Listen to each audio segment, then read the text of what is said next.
Nah, Bapak Ibu, saya biasanya merencanakannya dengan sederhana ini. Sebelum ada RPP Merdeka Belajar gitu ya, sebelum waktu itu gitu, saya sudah membuat rancangan sederhana yang itu berisi tentang tujuan, bahan yang diperlukan, aktivitasnya, asesmennya seperti apa, dan profil muridnya seperti apa gitu. Jadi kalau kelas A itu seperti ini, jadi saya harus melakukan kegiatan yang seperti apa. Itu sudah sangat jelas gitu ya di perencanaan ini. Nah, ternyata perencanaan sekarang kan menurut standar kurikulum gitu ya, operasional gitu ya, bahwa yang penting sudah ada tujuan, aktivitas, sama asesmen. Asesmen itu sudah sangat cukup. Nah, Bapak Ibu bisa membuat seperti ini gitu ya, membuat sederhana seperti ini. Nah, ini adalah komponen minimal di modul ajar gitu ya. Ada komponen-komponen yang lengkap nantinya. Bapak Ibu juga bisa ngecek nih di apa ini kegiatan pelatihan belajar era yang sudah membahas tentang modul ajar juga sudah ada.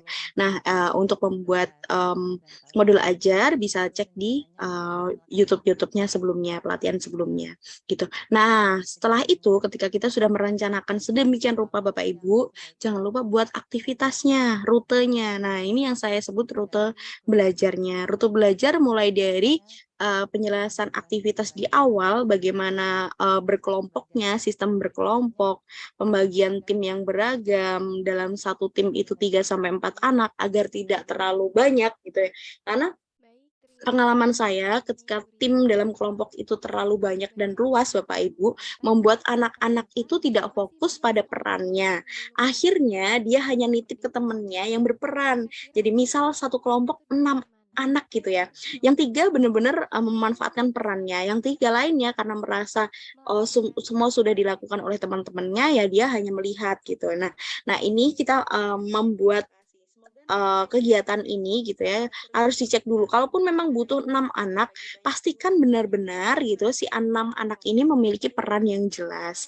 Nah, ini sudah saya buat tim gitu ya, tim dengan nama-nama bahasa Indonesia yang jarang banget digunakan gitu ya. Akhirnya anak-anak mencari informasi di KBBI. Apa sih Ancala, apa Arunika, apa Ayar Baskara, itu artinya apa gitu. Nah, ini adalah menstimus anak-anak untuk mengenal bahasa Indonesia juga. Nah, tim-timnya ini bisa Bapak Ibu untuk membentuk tim itu nggak hanya berhitung 1, 2, 3 gitu ya, biasanya kan gitu dalam satu kelas misal 30 anak kita bikin 3 berarti berhitungnya 1 sampai 10 berarti 10 tim. Nah, boleh tetap seperti itu Bapak Ibu untuk mengacak. Saya selalu punya cara untuk mengacak mulai dari nomor sepatu, urutan nomor sepatu dari kecil ke besar. Terus habis itu urutan anak mulai dari sekolah rumahnya yang paling dekat dengan sekolah sampai yang paling jauh melingkar terus baru berhitung. Ada juga saya biasanya pakai kalau memang tersedia waktu yang banyak itu saya pakai aplikasi untuk ngacak kelompok. Ada kok pembagian kelompok online gitu. Jadi ada itu gitu. Jadi bisa gitu. Jadi kita benar-benar mengacaknya biar teman-teman murid-murid itu nggak hanya satu tim ini terus gitu, karena khawatirnya kalau timnya itu terus akhirnya menjadi bestie-bestian gitu ya, setelah bestie-bestian akhirnya saling bully dan kita nggak mau ya, kita nggak mau murid-murid kita saling bully karena pelajaran kita gitu ya, tapi bagaimana mereka berkolaborasi, ekosistemnya bermakna dan anak-anak saling paham temannya. Kadang bullying itu terjadi karena tidak saling kenal gitu. Nah, selanjutnya Bapak Ibu, setelah itu kita coba nih ya, coba saya perbesar nih. Oke. Nah, misi 1 Bapak Ibu, pada misi 1 ini bersama-sama memindai kode batang yang sudah saya buat gitu ya. Terus setelah saya buat, mereka tinggal mindai, di situ sudah ada video, sudah sama ada yang pertama, pos pertama yang saya buat adalah tulisan-tulisan aja, ada 12 tulisan gitu ya. Itu Bapak Ibu bisa tuh buat satu barcode aja, di situ sudah di dalamnya 12 tulisan bisa. Bisa juga kalau memang lebih pengen seru banget gitu, bisa 12 tulisan itu dipakai 12 barcode gitu ya. Nah, kayaknya sudah saya perinci deh di slide selanjutnya, sebentar. Nah, nah kayak gini. Oh, lebih jelas yang tadi Bapak Ibu. Oke. Nah, setelah kita buat nih barcode-nya, kita tempel Bapak Ibu di pos 1. Pos 1 itu tempat saya ada taman tengah, yang itu ada pohon-pohon banyak. Itu saya tempel di sana, saya sholatip. Tapi biar bisa digunakan di kelas-kelas lain Bapak Ibu, barcode yang saya buat tadi, itu saya laminasi. Gitu. Jadi biar nggak basah, biar nggak sobek, biar saya juga tidak nyampah.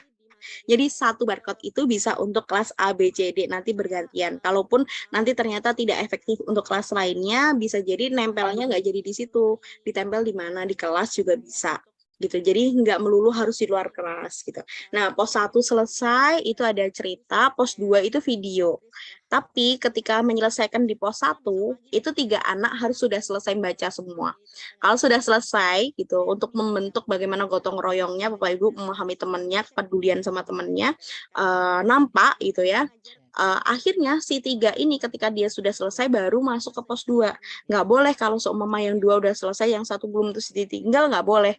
Jadi harus ketiganya sudah selesai, akhirnya ke pos 2. Nah, itu ada batasan waktunya, limit waktu. Jadi kalau di pos 1 itu maksimal 15 menit gitu. Agar anak-anak, kadang anak-anak kalau sudah suka banget, bukan membatasi anak-anak membaca ya, tapi kita memang keperluannya untuk memahami fabel aja. Tapi kalau untuk membaca, nanti link-linknya bisa dikirim setelah selesai pembelajaran, biar anak-anak bisa membaca.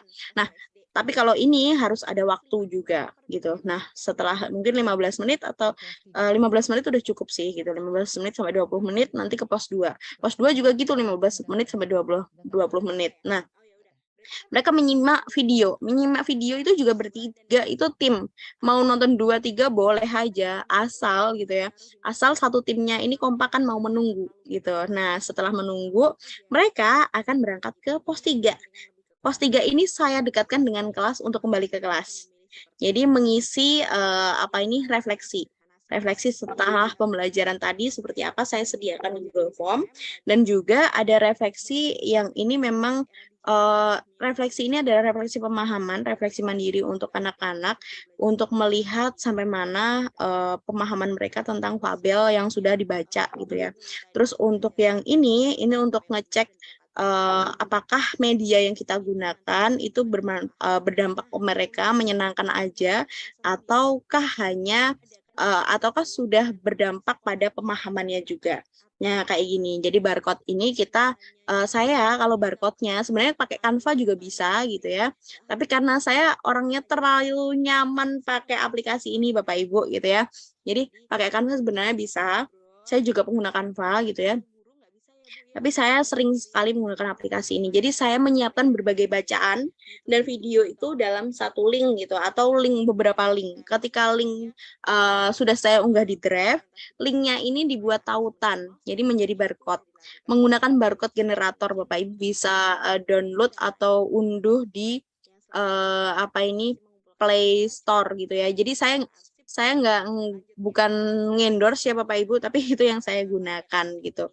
Nah, setelah itu di print barcode-nya, kalau saya laminasi biar bisa digunakan seterusnya gitu ya, bisa disimpan juga pun ketika di supervisi kita punya data ini loh gitu. Jadi Bapak Ibu nggak usah khawatir rusak kayak gitu. Kalau udah dilaminasi kan bisa tuh di arsipnya. Nah, setelah itu Bapak Ibu refleksi ada 2 macam. Kalau Google Form-nya hanya untuk ngecek pemahaman apa aja yang dibaca tadi, terus bacaannya yang dibaca tadi tokohnya siapa aja kayak gitu-gitu. Nah, ini untuk refleksi kita.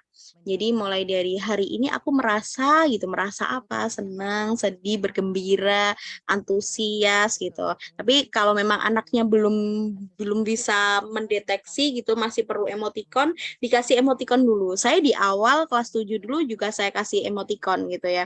Terus abis itu selesai itu dia udah bisa, itu udah ini tinggal tulis hari ini aku merasa seperti apa. Aktivitas kesukaan hari ini tuh apa? Aktivitas yang membuatnya tidak nyaman apa? Jadi Jadi jangan-jangan kita kan satu guru terus megang 36 murid gitu ya Bapak Ibu.